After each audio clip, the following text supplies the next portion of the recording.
Investment બાબતે મૂંઝવણ થાય છે તો ચિંતા ના કરો, કારણ હું તમને જણાવીશ. હું છું આયુષી અને વાત કરી રહી છું ઇન્વેસ્ટમેન્ટ વિશે. ત્યારે એનપીઈથી લઈને એલઆઈસીના રોકાણ આજે સરળ બન્યા છે. ખાસ કરીને માર્કેટમાં બચતની ઘણી સ્કીમો ઉપલબ્ધ છે, તો એમાં સામેલ એનપીએસ, પીપીએફ અને એલઆઈસીમાં રોકાણની સ્કીમો સામેલ છે.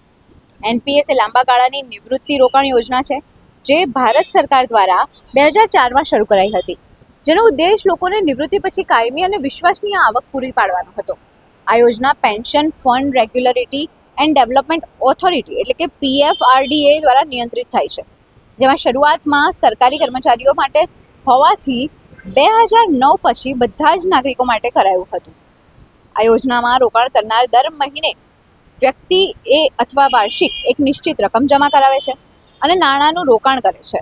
ફંડ મેનેજર, શેર બજાર, સરકારી બોન્ડ અને અન્ય નાણાકીય સાધનોમાં આ રોકાણ થાય છે.